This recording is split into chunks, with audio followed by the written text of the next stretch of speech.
नमस्कार साथियों, सारांश की ऑनलाइन कोचिंग में आपका स्वागत है। आज हम डिस्कस करने वाले हैं भौतिक विज्ञान। देखो, मात्रक के विमाएं हर एक एग्जाम में क्वेश्चन पूछा जाता है। 1 नंबर का क्वेश्चन यहाँ से उठाया ही जाता है। 1 नंबर का क्वेश्चन यहाँ से आता है। 1 मार्क्स के लिए इम्पोर्टेंट है। कुछ भी तुम्हें भौतिक राशि दे देगा, उसकी विमा पूछ लेगा और उसका मात्रक पूछ लेगा। तो हम मात्रक और विमाएं आज समझने वाले हैं। देखो, भौतिक विज्ञान में जब हम पढ़ते हैं तो मात्रक एवं विमाएं पढ़ते हैं। हम पहला टॉपिक ले रहे हैं यहाँ पर भौतिक राशि। सबसे पहले समझते हैं कि भौतिक राशि क्या है। भौतिक राशि, भौतिक राशि वे राशियां होती है जिन्हें मापा जा सकता है या तोला जा सकता है। जैसे मैं कहूँ कि ये एक वस्तु है और इसका कुछ द्रव्यमान है, इसका कुछ द्रव्यमान है, ये द्रव्यमान है, इसको मैं माप सकता हूँ, तो ये एक भौतिक राशि हो गई। मान लो मैं कहूँ ये एक पॉइंट ए है, ये एक पॉइंट बी है और इनके बीच की डिस्टेंस जो है वो 5 मीटर है। तो इन दोनों पॉइंटों के बीच की जो दूरी है उसको मैं माप सकता हूँ। तो ये दूरी क्या हो गई? ये दूरी जो है वो भौतिक राशि हो गई। इसी तरह से अगर मान लो कि यहाँ से मान लेते हैं हम कि इन 2 पॉइंटों के बीच में ये एक समतल, एक सीधी रेखा हो गई और ये एक पर्टिकुलर पॉइंट हमने ले लिया ए, ये पॉइंट ले लिया बी, ये पॉइंट ले लिया सी, इनके बीच में एक एंगल ले लिया थीटा।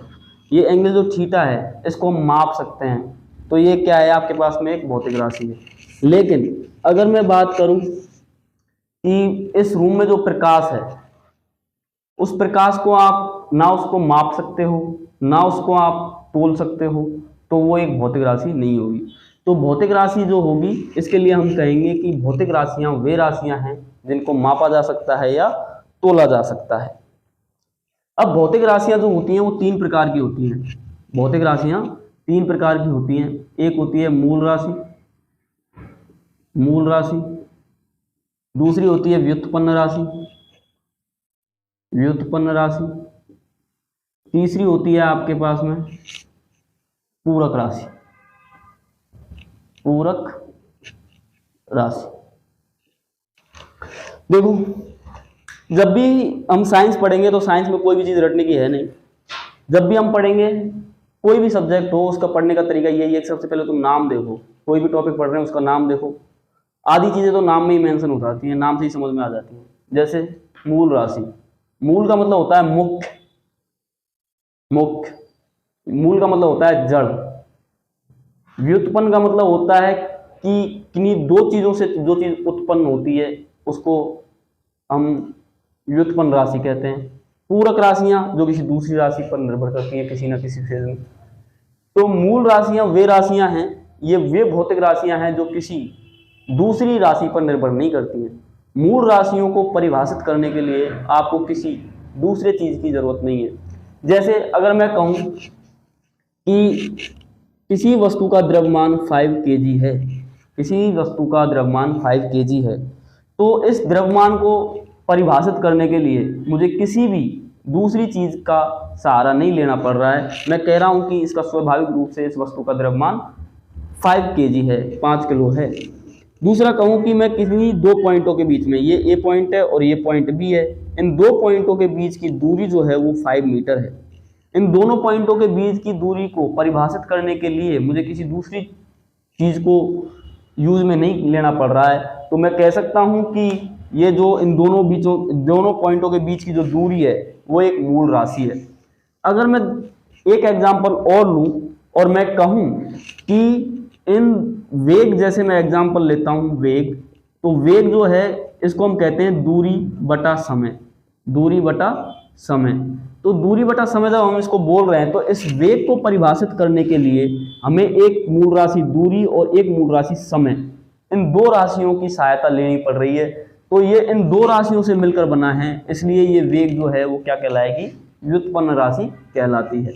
तो ये 3 चीजें हमारे पास में हो गई, मूल राशि, व्युत्पन्न राशि और पूरक राशि। मूल राशियों को जनरली हम 7 कैटेगरीज में बांटते हैं। ये 7 तरह की मूल राशियां होती हैं जब हम एसआई पद्धति पढ़ते हैं। मात्रक की 4 पद्धतियां हैं, उनमें से एक हम डिस्कस कर रहे हैं अभी, एसआई पद्धति। उसमें से मूल राशि जो है आपके पास में, इसको 7 तरह से बांटा गया है। और ये 7 राशियां कौन कौन सी हैं इनको हम देख लेते हैं। 7 राशियों में कौन कौन सी राशियां आती हैं। पहली जो राशि आती है हमारे पास में वो है द्रव्यमान। द्रव्यमान को हम लिखते हैं, इसका मात्रक जो होता है द्रव्यमान का वो होता है केजी। दूसरी जो हमारे पास में मूल राशि आएगी वो आएगी लंबाई। लंबाई का जो मात्रक हम लिखेंगे वो लिखेंगे मीटर। तीसरा हम जो आपके पास में लिखने वाले हैं वो है समय, और समय का जो मात्रक होगा हमारे पास में वो होगा सेकंड। चौथी हमारे पास में है ताप। ताप को हम लिखेंगे केल्विन के। और पांचवा हमारे पास में जो है वो है विद्युत धारा, जिसको हम मापते हैं एम्पियर में, तो इसका जो मात्रक होगा वो एम्पियर होगा। वहीं जो छठी आपके पास में है वो है ज्योति तीव्रता। ज्योति तीव्रता, ज्योति तीव्रता को हम मापते हैं कैंडेला में, इसका मूल मात्रक होगा कैंडेला। सातवीं जो राशि होगी वो होगी पदार्थ की मात्रा।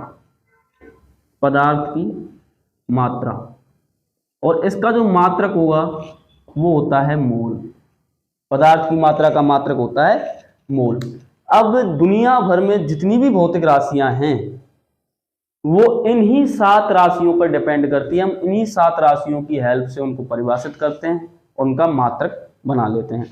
तो मात्रक बनाते टाइम देखते हैं हम कि मात्रक बनाते कैसे हैं। जैसे हमने अभी वेग लिखा, एक भौतिक राशि लिखी वेग, तो वेग के लिए हमने अभी देखा था कि दूरी में परिवर्तन की दर जो होती है उसको वेग कहते हैं। वेग जो है उसको हमने परिभाषित किया था कि दूरी में परिवर्तन की दर, दूरी में परिवर्तन की दर, दूरी में परिवर्तन की दर को वेग कहते हैं। वेग कहते हैं। अब दूरी में परिवर्तन की दर को वेग कहते हैं।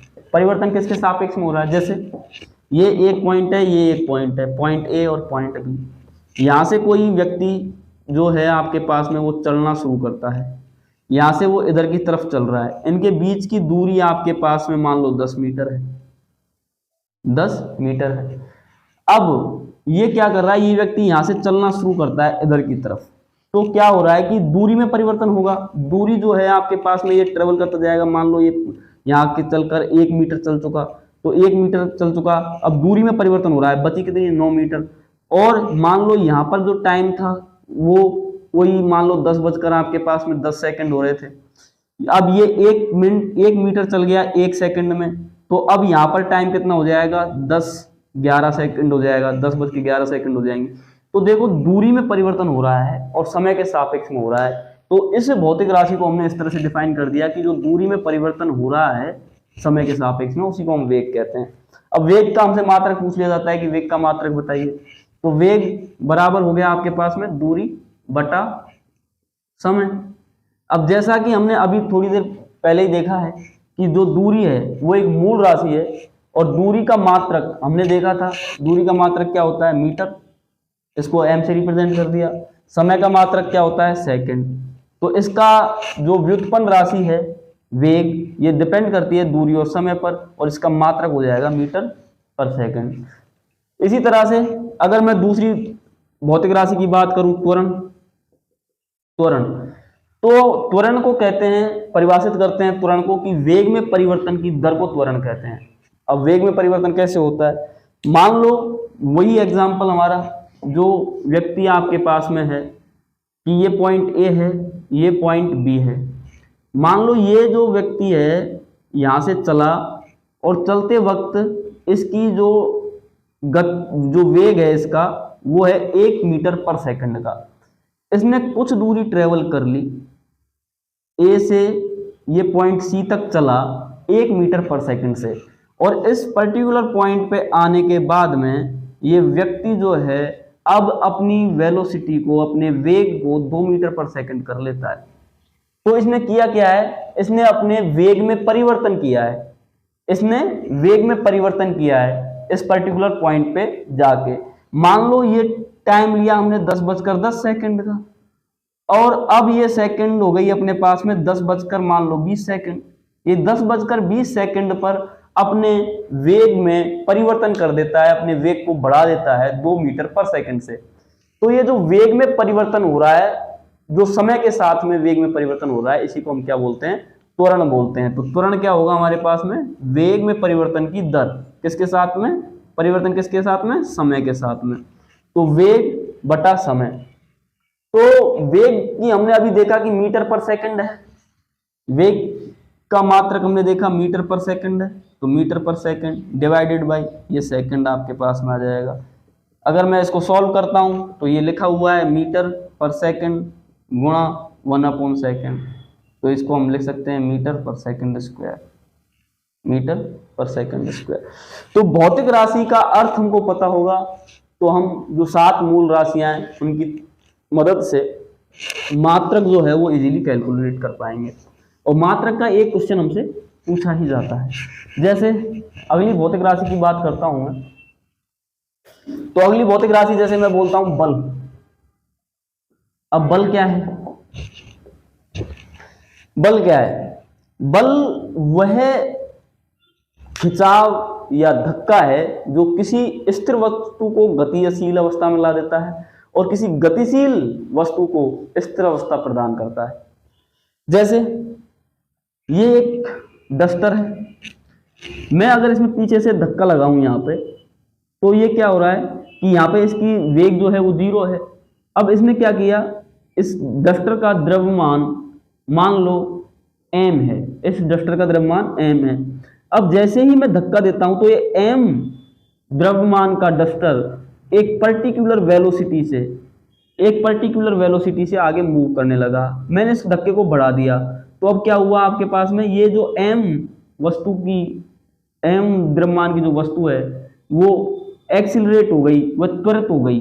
तो ये धक्का कर क्या रहा है, ये धक्का m द्रव्यमान की वस्तु को त्वरित कर रहा है।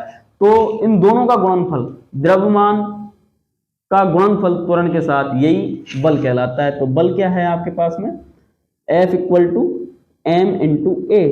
m क्या है आपके पास में, द्रव्यमान, और द्रव्यमान गुणा त्वरण, ये हमारे पास में क्या हो जाएगा, बल हो जाएगा। तो द्रव्यमान को हम लिखते हैं केजी में, ये मूल मात्रक में देख चुके हैं हम। और त्वरण में हम अभी थोड़ी देर पहले देख के आए हैं कि मीटर पर सेकंड स्क्वायर, मीटर पर सेकंड स्क्वायर, ये आपके पास में त्वरण का मात्रक होता है। तो त्वरण का मात्रक मीटर पर सेकंड स्क्वायर है, द्रव्यमान केजी में होता है, तो बल का जो मात्रक आएगा वो आएगा केजी × मीटर पर सेकंड स्क्वायर। यही चीज जो है वो 1 न्यूटन के बराबर होती है, क्योंकि बल को परिभाषित, ये जो परिभाषा थी बल की, ये जो बल की डेफिनेशन थी, ये न्यूटन साहब ने दी थी। तो न्यूटन साहब के सम्मान में हम इनके इस मात्रक को 1 न्यूटन बोल देते हैं। ठीक है, बल का मात्रक हो गया। अब हम बात करते हैं कार्य की। कार्य भी एक भौतिक राशि है। कार्य को किस तरह से डिफाइन करेंगे, कार्य की परिभाषा क्या होती है, बल और बल की दिशा में विस्थापन का गुणनफल। कार्य क्या होता है, बल गुणा बल की दिशा में विस्थापन, बल की दिशा में विस्थापन, बल की दिशा में विस्थापन। तो यहां से अगर देखें हम बल का मात्रक हमको पता है, केजी × मीटर पर सेकंड स्क्वायर मल्टीप्लाई बल की दिशा में विस्थापन। बल की दिशा में विस्थापन, इसको किस तरह से देखेंगे कि मान लो मैं इस डस्टर पर फोर्स लगाता हूं F, तो मेरे फोर्स लगाने की डायरेक्शन ये है, बल लगाने की दिशा ये है, और इसी दिशा में ये वस्तु मूव करेगी। तो बल की दिशा में ही मूवमेंट हो रहा है, तो इन दोनों का गुणनफल ही आपके पास में क्या होता है, कार्य कहलाता है। तो बल गुणा बल की दिशा में विस्थापन। तो बल की दिशा में विस्थापन एक डिस्टेंस है, दूरी है, और दूरी का मात्रक हमने मीटर देखा था। तो इसका जो कार्य है आपके पास में, कार्य का मात्रक क्या आ गया आपके पास में, केजी × मीटर स्क्वायर पर सेकंड स्क्वायर, ठीक, केजी इंटू मीटर स्क्वायर पर सेकंड स्क्वायर। तो भौतिक राशियां अभी हमने इस लेक्चर में आपके पास में छोटे से लेक्चर में हमने डिस्कस किया कि भौतिक राशियां क्या होती हैं। भौतिक राशियां क्या होती हैं? वे राशियां होती हैं जिनको मापा जा सकता है या तोला जा सकता है, वो भौतिक राशियां कहलाती हैं। भौतिक राशियां हमने 3 तरह की देखी, एक तो मूल राशि, व्युत्पन्न राशि, पूरक राशि। मूल राशियों में हमने 7 राशियां देखी, 7 राशियों के हमने मात्रक देखे। फिर व्युत्पन्न राशियां वे राशियां होती हैं जो मूल राशियों से उत्पन्न की जा सकती हैं। और पूरक राशियां 2 तरह की होती हैं, समतल कोण, घन कोण। उनको हम आगे के लेक्चर में कंटिन्यू करेंगे।